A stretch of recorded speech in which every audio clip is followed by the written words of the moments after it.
suis ton père. Mais non, je déconne, nouvelle vidéo les gars.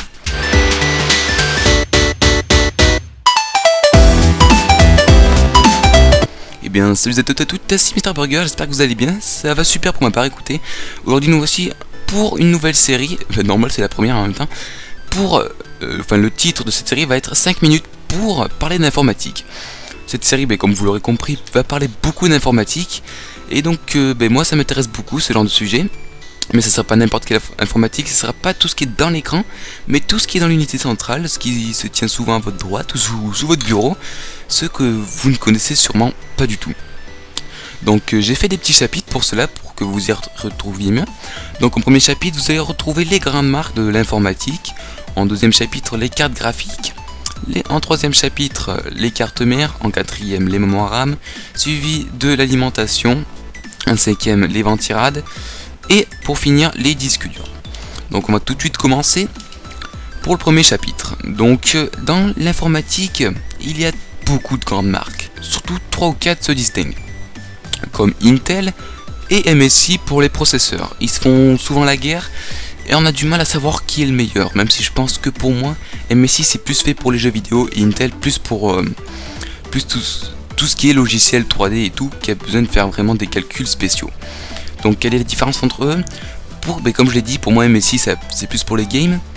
Mais Intel, déjà de 1 ça coûte cher. Et je pense que Intel sont... Je sais pas, chacun son style. Moi après j'aime beaucoup Intel. J'ai un processeur Intel et vraiment pour l'instant il m'a rien fait de mal. Bon, ça fait que moi que j'ai mon PC fixe aussi, mais bon bref. Donc ensuite, à quoi sert un processeur? C'est simplement la partie dans votre PC qui va faire tous les calculs, comme par exemple vous ouvrez un Minecraft, mais quand vous allez les jouer, courir et tout, c'est un peu ça qui va vous faire les calculs. Même quand vous êtes dans votre barre Windows, vous ouvrez le moteur de recherche, juste ouvrir la page internet, ça demande de faire un calcul. Ensuite sur un processeur, si vous lisez la description d'un processeur, il y aura souvent écrit, imaginons Intel Core i5 4460K. Donc qu'est-ce que ça veut dire? Déjà Intel on fait de la merde, voilà, sur le nom de leur processeur. Il y a juste un truc qui est bien, c'est Intel Core i3, Intel Core i5, Intel Core i7. Plus on monte vers le i7, plus par logique c'est de la bonne marque. Effectivement ça c'est vrai. Mais par exemple un truc qui est beaucoup plus dur à comprendre pour ceux qui s'y mettent en informatique, le chiffre qui est suivi, comme par exemple dans notre cas 4460, le premier numéro de ce chiffre va être simplement le 4, donc de 4ème génération. Et bien sûr, il faut avoir comme d'habitude le plus haut. Donc après, si tu as 6000, 7000 et tout, c'est mieux que 4000. Voilà. Donc voilà. Et pour finir, il y a une lettre, souvent, pas tout le temps, mais des fois il y a des lettres.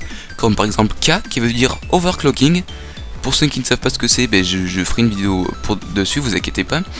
Ou bien des fois il y a écrit U à la fin, comme par exemple ultra basse consommation qui permet. C'est souvent pour les ordi portables, parce que les fixes, on s'en bat un petit peu les couilles de la consommation. Voilà.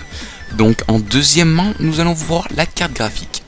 Les cartes graphiques sont l'élément le plus important pour un gamer dans son PC.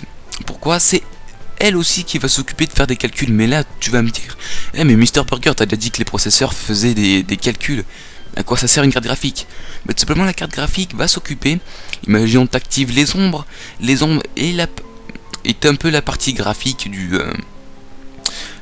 jeu, donc du coup c'est ça qui va s'en occuper, parce que comme l'indique carte graphisme, bon. Ensuite, comme dans les processeurs, la carte graphique ont des noms un peu chelous.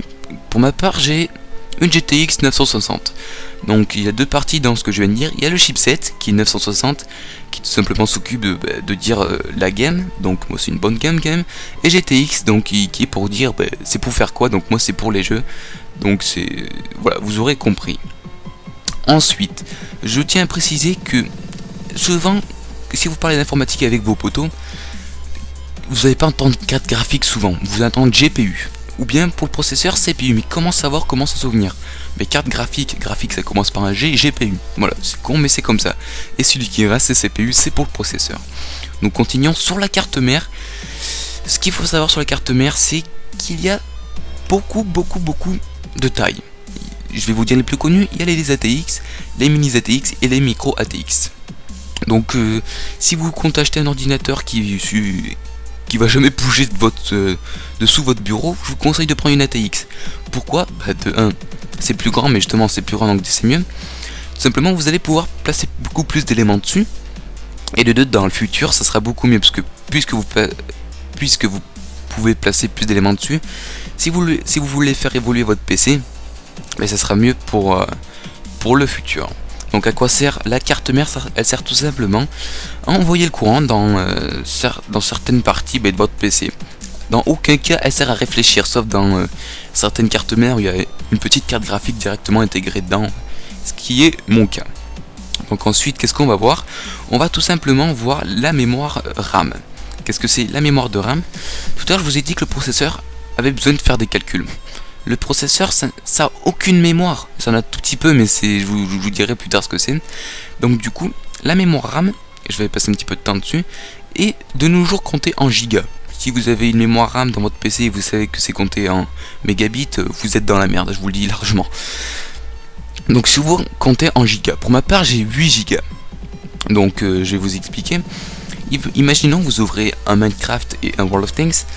Vous aurez Minecraft qui va prendre environ 1 giga et World of Tanks qui va prendre 1 giga,5 qui va en tout faire 2,5 gigas.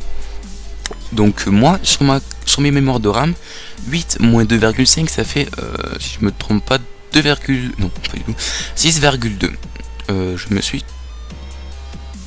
Attendez, 8 7, 6... Non, moi ça va faire 5,5. Grosse merde en maths. Donc moi ça va faire 5,5. À savoir que votre PC Windows ou votre OS, donc OS c'est système d'exploitation, donc Ubuntu chez certains, moi c'est Windows 10, ça va déjà prendre des gigas de RAM. Chez moi c'est 1,68, donc ce qui reste, déjà que j'avais déjà pris des gigas de RAM par les jeux, donc World of Tanks et Minecraft, il me restait environ on va dire 6 gigas, moins 1,68 gigas, voilà j'ai eu un petit bug, qui me reste environ 5 gigas de RAM, voilà. Si j'ouvre World of Tanks en même temps Minecraft. Et si un jour ces gigas de RAM, si le processeur il voit qu'il n'y a plus de place dans les RAM, tout simplement il va faire moins réfléchir il va se faire lui-même moins réfléchir pour qu'il fasse moins de calculs. Tout simplement votre ordinateur va commencer à être super lent. Voilà.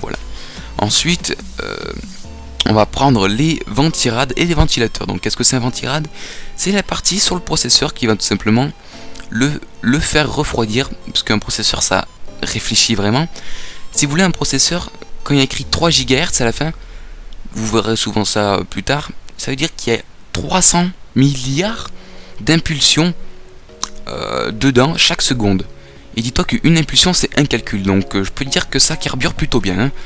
Le mien c'est 3,2 GHz, donc 300 milliards 200 000. Ouais bon bref c'est vers 300 milliards, moi, je suis très bon en maths, j'abandonne même avant, donc voilà, donc 300 milliards d'impulsions, ça a besoin d'avoir un ventirad qui va être collé sur l'IHS du processeur, c'est simplement la partie métallique du processeur, hein, qui va tout simplement s'occuper de le faire refroidir. Et pour finir, on va tout simplement finir par les disques durs, ouais, je dis 2 fois, voilà j'aime bien, il est 19h45, je suis pas du tout crevé, des barres. Donc on va finir par les disques durs et SSD, donc les deux se ressemblent mais ont une grosse particularité d'écart.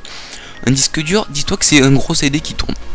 Un SSD, dis-toi que c'est de l'électricité qui circule. Quelle est la différence? Un disque dur qui tourne va beaucoup moins vite que de l'électricité. Alors du coup, imaginons tu as Windows ton disque dur.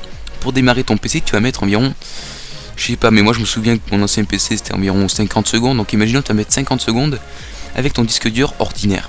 Or avec un SSD, puisque ça va beaucoup plus vite, parce qu'il n'y a pas de disque qui tourne, mais moi je démarre maintenant mon ordinateur entre 10 et 18 secondes, ce qui est vraiment pratique.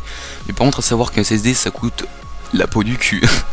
Donc bref, c'était 5 minutes pour, j'espère que tu auras aimé. Si t'aimes, lâche un pouce bleu, juste pour que je vois que quelqu'un me soutienne au moins, parce que tu serais une des premières sûrement. Et sur ce je vais te laisser, donc bye bye.